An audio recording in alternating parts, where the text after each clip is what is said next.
La guerre dure depuis octobre 2023. Dans la bande de Gaza, des centaines de milliers de personnes ont fui le conflit. C'est le cas de la famille de Nidal Boulboul.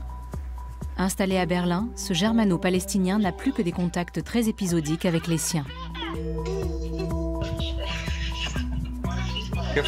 Comment ça va? Tout le monde va bien, Nidal. Heureusement. On est en 2024. Et il y a encore des gens qui meurent de faim? Sérieusement? Des gens privés d'eau potable et de nourriture?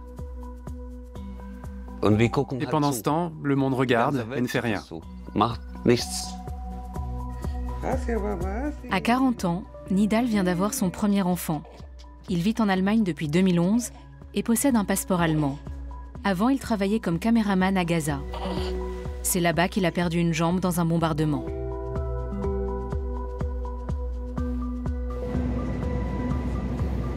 En avril 2024, il s'est envolé pour l'Égypte dans l'espoir de faire sortir sa famille de Gaza.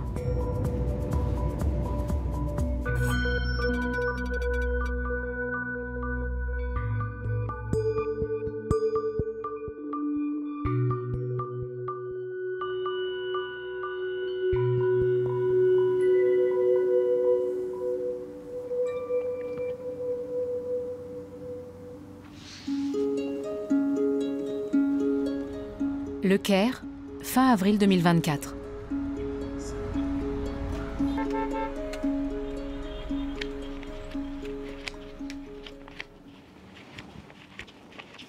C'est 10, 20, 30, 40, 50, 60 000 $. 1, 2, 3, 4... 65 000 $. C'est le prix à payer pour sauver sa famille. Une somme qu'il a réunie en économisant, en empruntant et en obtenant des dons. 5 000 € par tête de pipe, c'est exorbitant. Mais pour les enfants de moins de 16 ans, c'est moitié prix, 2 500 €. Autrement dit, quand on a une famille de 10 personnes, eh bien, voilà ce qu'il faut payer.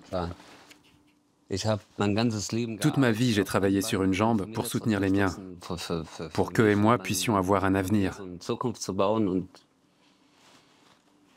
Mais aujourd'hui, il faut renoncer à tout ça. Si je ne les aide pas, ils mourront. Si je ne paie pas, ils seront en danger.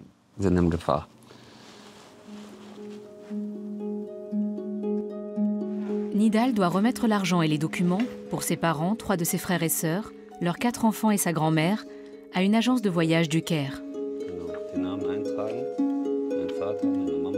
Il a entendu dire que le seul moyen de sortir de Gaza était de passer en Égypte par le poste frontière de Rafah, un marché juteux pour les autorités égyptiennes et des intermédiaires douteux.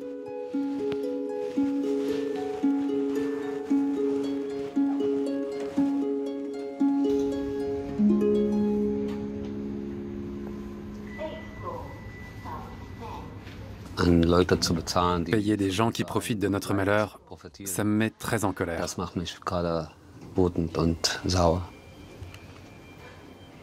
Mais on n'a pas le choix.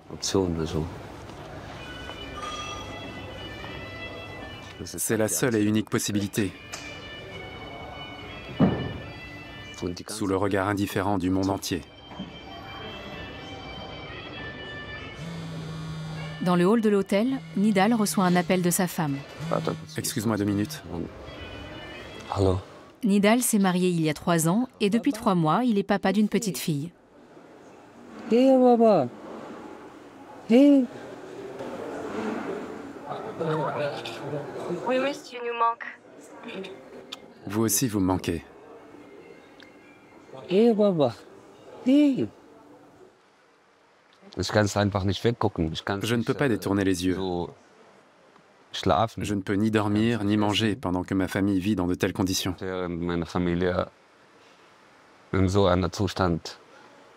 Les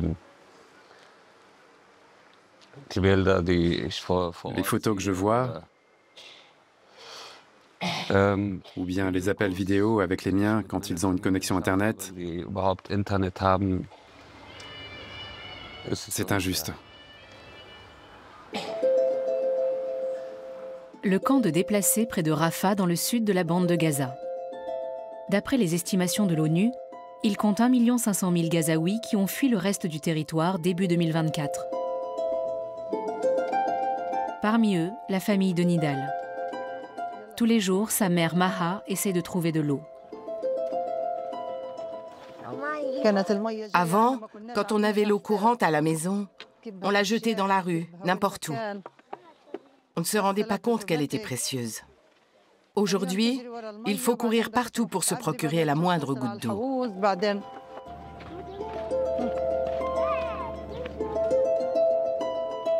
Depuis 7 mois, Anwar, le père de Nidal, veille sur les membres de sa famille ballottés par la guerre. On a connu des situations extrêmement dangereuses.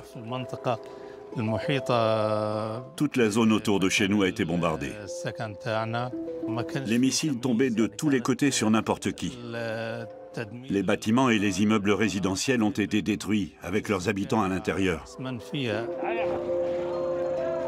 À l'origine des bombardements sur Gaza, il y a l'attaque du 7 octobre 2023. Ce jour-là, des terroristes palestiniens du Hamas ont attaqué Israël. Ils ont massacré 1139 personnes et ont emmené plus de 240 otages.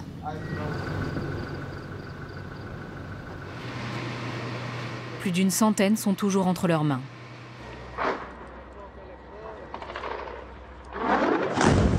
L'armée israélienne a répliqué en bombardant la bande de Gaza.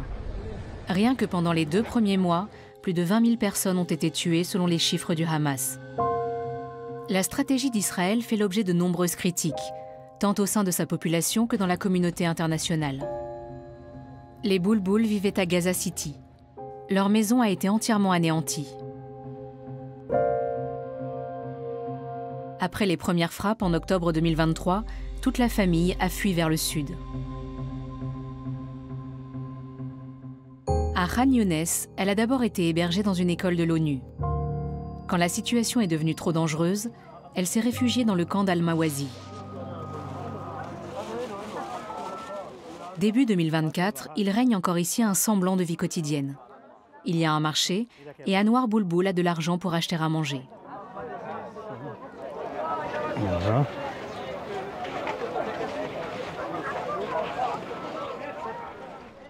En cela, le sort des Boulbouls est meilleur que celui de dizaines de milliers de Palestiniens. Néanmoins, ils s'entassent à 13 dans une tente de fortune dont le loyer mensuel se monte à 1 000 €. Et ils vivent au jour le jour.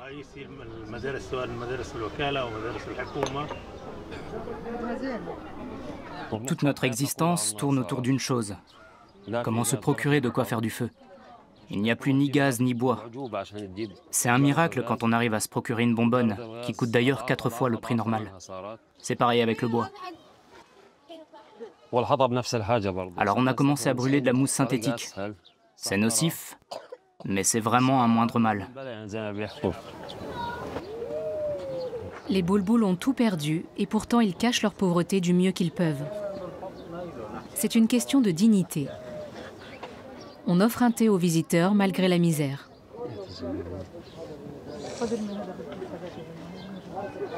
Une tasse de thé chauffée avec du poison.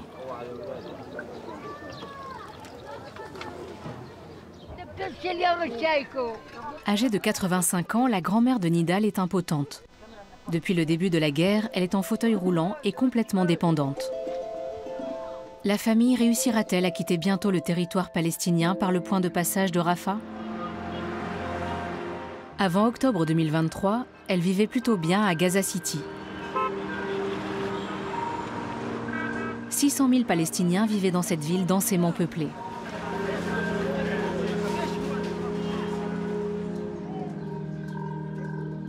En 2018, nous avions rencontré les Boulbouls chez eux. Maha et Anwar avaient 6 fils, 5 filles et à l'époque 18 petits-enfants. Anwar avait travaillé pour l'autorité palestinienne. Cette année-là, Nidal était le seul membre de la famille à vivre hors de la bande de Gaza. Nidal adore la cuisine de Gaza, particulièrement la mienne. Ce qu'il déteste, ce sont les assiettes vides. Parmi ses 10 frères et sœurs, 7 étaient titulaires d'un diplôme universitaire, mais aucun n'avait de revenus. Tous vivaient principalement grâce à l'argent envoyé d'Allemagne par Nidal. Pour les Palestiniens, sortir de Gaza était aussi difficile que d'y rentrer. Ces 5 dernières années, Nidal a pu rendre visite à sa famille à 2 reprises seulement, malgré son passeport allemand. Gaza City ne ressemblera plus jamais à ce qu'elle était en 2018.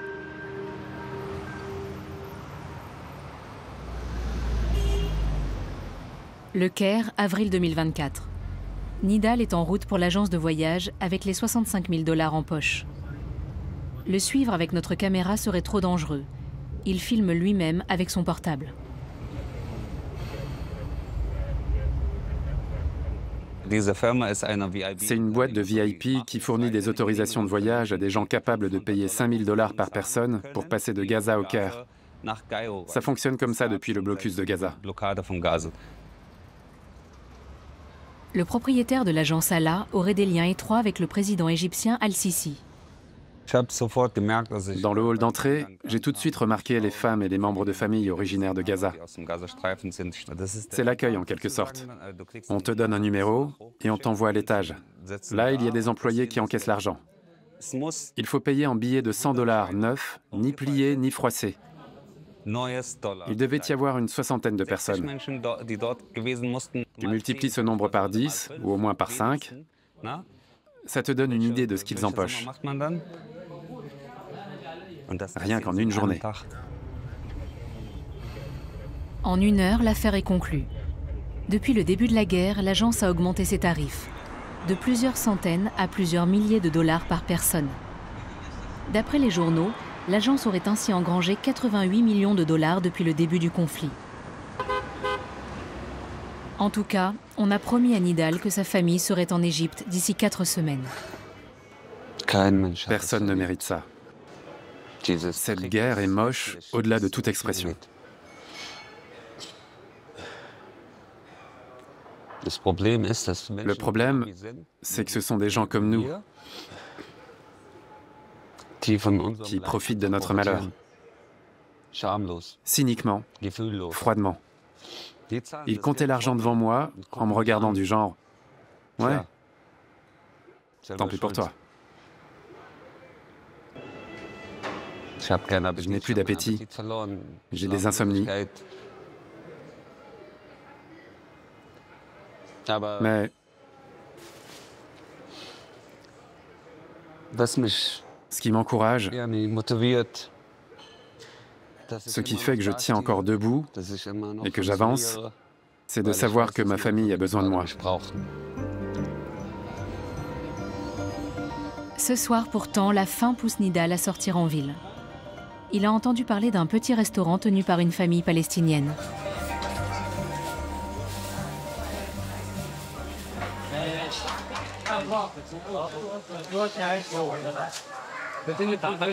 Comme à la maison.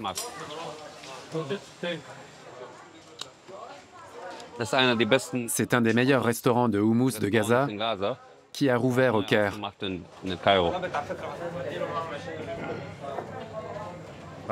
Et ce monsieur, c'est le propriétaire. Depuis quand on est ici? 2 mois. On a survécu à 130 jours de guerre et on a décidé de continuer ici ce qu'on faisait là-bas. Personne ne pourra détruire notre vie, nos espoirs et nos rêves. On va recommencer à zéro. C'est très important parce que quand les habitants de Gaza qui vivent en Égypte viennent ici, ils ont l'impression d'être encore chez eux. Nidal a rendez-vous avec Jayab Abou Safia, un ami de Gaza.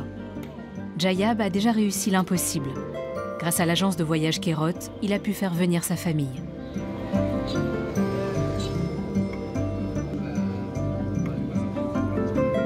Depuis octobre 2023, 100 000 Palestiniens sont arrivés ainsi en Égypte. Certes, au Caire, ils sont en sécurité, mais ils n'ont pas le statut de résident. Le lendemain, Nidal va rendre visite à la famille Abou Safia. Hello. الو الو سلامات يا عم كيف حالك؟ شو الاخبار؟ الله يسعدك كيف صحتك؟ كيف امورك؟ والله الحمد لله. الله يرضاك الحمد لله على السلامة. الله يسلمك. Les parents de Jayab, plus 4 frères et sœurs et leur famille, sont au Caire depuis 2 semaines. Nidal demande comment se passe la sortie de Gaza. Environ 1 mois après que le paiement a été effectué, l'agence Ala publie le nom des voyageurs sur un groupe Facebook et sur la messagerie Telegram. Elle communique aussi la liste aux douaniers égyptiens. Le départ doit avoir lieu dans le mois qui suit. On passait notre temps sur le groupe et la messagerie. Une partie de ma famille hors de Gaza et nous à l'intérieur. Il n'y avait pas de réseau. La communication était mauvaise et c'était très difficile de garder le contact. Début avril, leurs noms apparaissent sur le groupe Facebook. Toute la famille Abou Safia se met alors en route pour la frontière. De là, un bus affrété par l'agence de voyage l'a conduit au Caire. Franchement, on est parti en éprouvant un sentiment mitigé.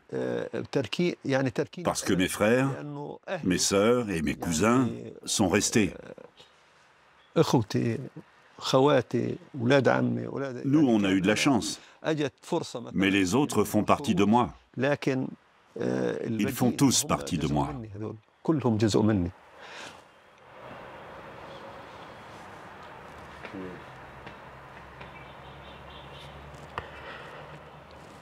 Le frère aîné de Jaber et sa famille ont été tués lors d'une frappe.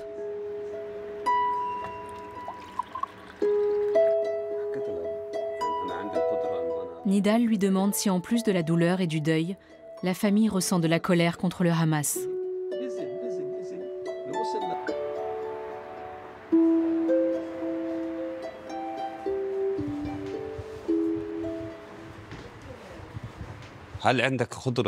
Est-il en mesure de protéger les citoyens? Que pensait-il faire pour sauver la population, les enfants et les adultes, aujourd'hui victimes de la guerre? Personne n'a réfléchi à ce qui se passerait après. Ils n'ont pensé qu'à court terme, à l'attaque, pas à la réaction. Et elle a été dure. Ce qui est arrivé ne s'était jamais produit jusque-là. Jamais. C'est la population, et elle seule, qui paie le prix de la guerre et de la destruction de toute la bande de Gaza.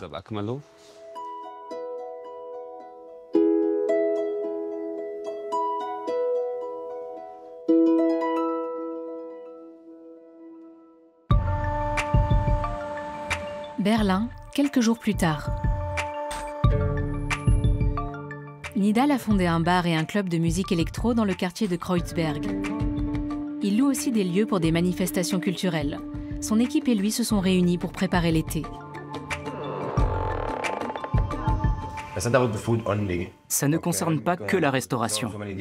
Il y a aussi plein de DJ qui aimeraient bien venir jouer. Alors j'aimerais créer un événement le dimanche de 12h à 22h. Le brunch de Berlin. C'est possible un dimanche. Je peux te bloquer le 26, le dimanche 26.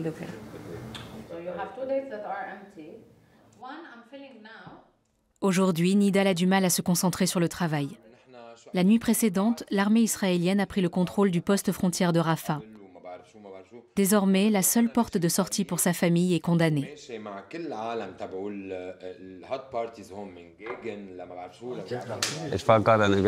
Je suis allé en Égypte et j'ai payé 65 000 $ pour la faire sortir. Ça a marché? Aujourd'hui, la frontière a été bombardée. Je n'ai plus d'argent et ma famille est coincée.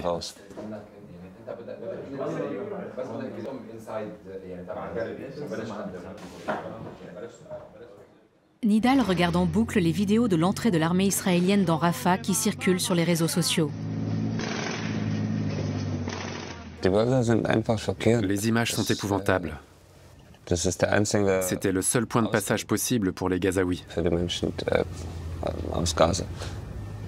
Ça veut dire que ma famille ne peut plus sortir.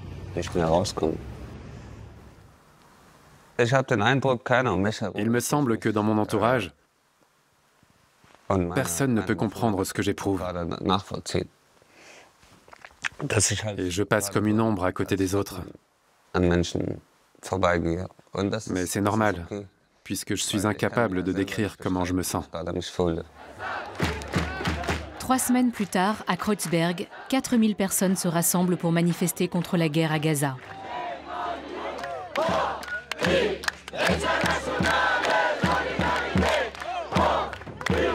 Nidal est présent pour ne pas rester seul chez lui à ruminer. Il ne peut plus faire grand-chose pour sa famille, à part crier sa solidarité.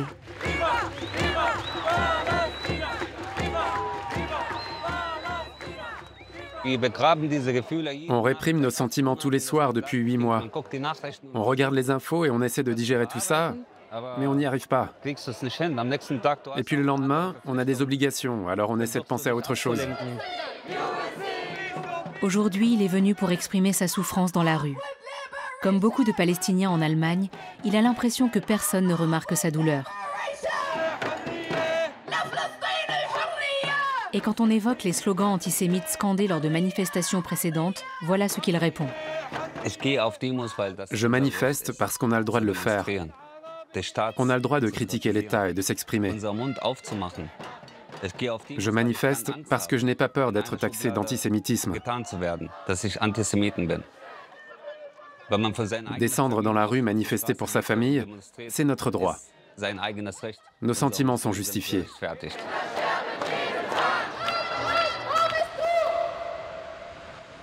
Depuis que l'armée israélienne occupe Rafah, Nidal n'a pratiquement pas eu de nouvelles des siens. Voilà des semaines qu'il ignore s'ils sont blessés ou encore en vie.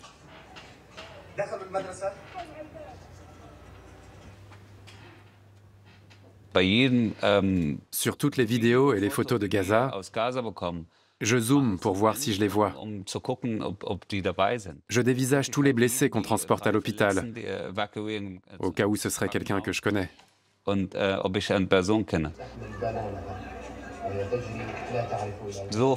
Ils fuient. Ils n'ont jamais le temps de démonter leur tente tranquillement avant de monter en voiture. La fuite est toujours un cauchemar. Autour d'eux, sans arrêt, des tirs et des bombardements. Ils ne savent jamais s'ils peuvent se risquer à traverser une rue ou pas. Depuis 3 ans, son plus jeune frère Youssef vit chez lui à Berlin. En 2021, le jeune homme de 20 ans et sa mère avaient été autorisés à venir pour le mariage de Nidal. Youssef est resté en tant que réfugié. Pour le moment, il est autorisé à rester temporairement en Allemagne. C'est dur d'envoyer un mail pour dire bonjour à sa mère et ne pas recevoir de réponse avant 2 ou 3 jours. Dans ces moments-là, on ne sait pas s'ils sont encore en vie. J'ai connu 5 guerres à la bande de Gaza. Mais jamais je n'ai eu peur comme maintenant.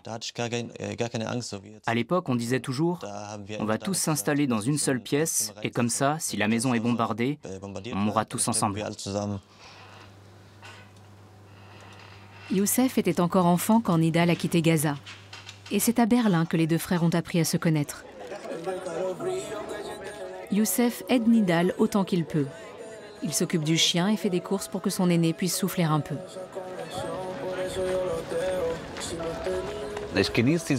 J'apprécie les moments où je peux aller me promener dans un parc, ou me poser au bord de l'eau et regarder le coucher de soleil. J'emmagasine un peu d'énergie et des forces pour pouvoir continuer le lendemain.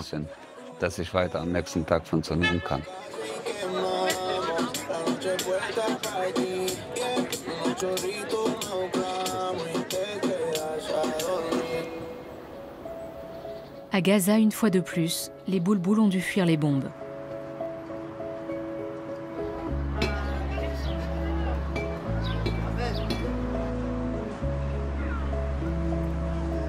Ils sont remontés vers le nord, à Zawaïda, au centre de la bande de Gaza.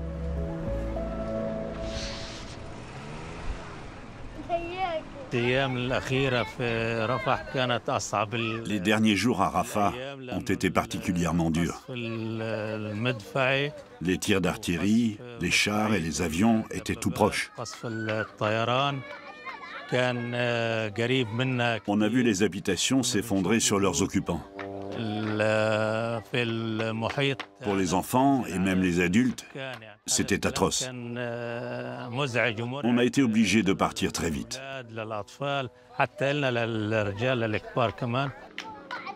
À présent, ils vivent sous une autre tente dans un autre camp de déplacés.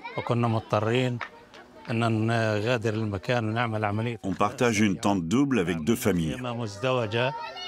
Elle fait à peu près 7 mètres de long sur 4 de large.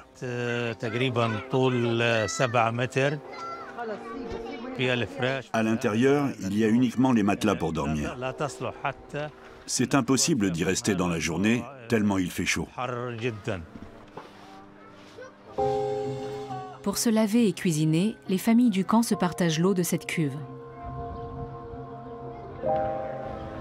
Un réduit sert de toilette au boulboul. Ils ont passé 2 jours à creuser le trou.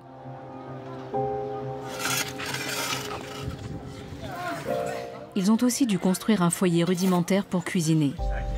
Ici, il n'y a pas de marché et les colis de nourriture sont fournis par des organisations humanitaires. Les conditions de vie sont devenues très dures et les prix flambent. On manque de tout. Beaucoup de gens meurent de faim parce qu'ils n'ont pas accès à l'aide humanitaire. C'est parce qu'on a de la chance et qu'on connaissait quelqu'un qu'on a pu s'inscrire sur une liste et obtenir à manger. J'espère que ça s'arrêtera bientôt parce qu'on est vraiment fatigués, très fatigués. Jusqu'à maintenant, les Boulbouls ont traversé la guerre sains et saufs. Mais les 9 derniers mois les ont terriblement éprouvés. Toutes les zones sont exposées aux tirs d'artillerie et aux frappes. On n'est en sécurité nulle part, ni à Rafah au sud, ni au milieu du territoire, ni même près de Dieu. Je ne connais personne qui n'ait pas peur. Dès qu'on entend les bombes et les avions, les enfants se mettent les mains sur les oreilles. Ils sont terrorisés. Pour nous, les adultes, tout ça est normal. Mais pour les enfants... Tu fais quoi quand les missiles tombent? Tu te bouches les oreilles? Pourquoi? J'ai peur. De quoi? Des missiles. Des missiles? Et quand ils explosent, tu fais quoi? Tu te protèges la tête? C'est bien, mon bonhomme. C'est comme ça.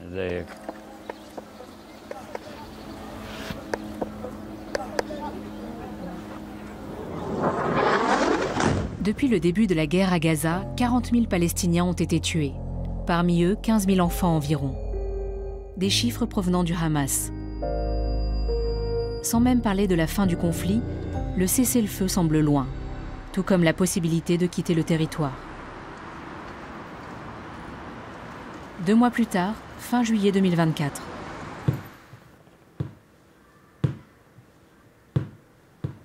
Nidal a perdu 4 kilos. Il n'a aucune nouvelle de sa famille depuis des jours. Gaza est bombardée quotidiennement.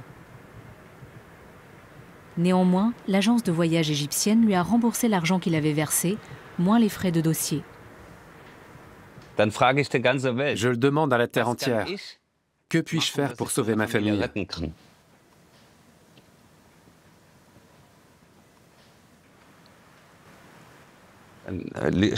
Je suis en sécurité ici.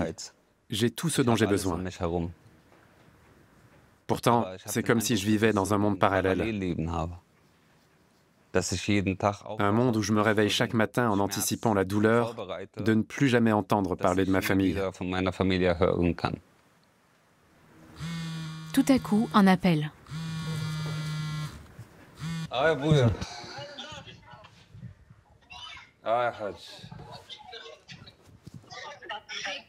Comment ça va, mon grand?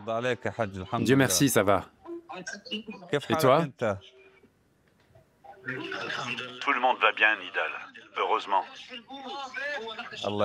Comment ça se passe? Quelle est la situation? Quelle est la situation? On entend les drones.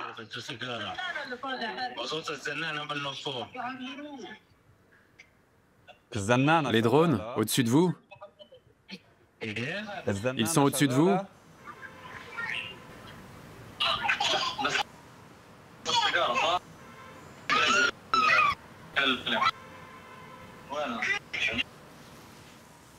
On a été coupé.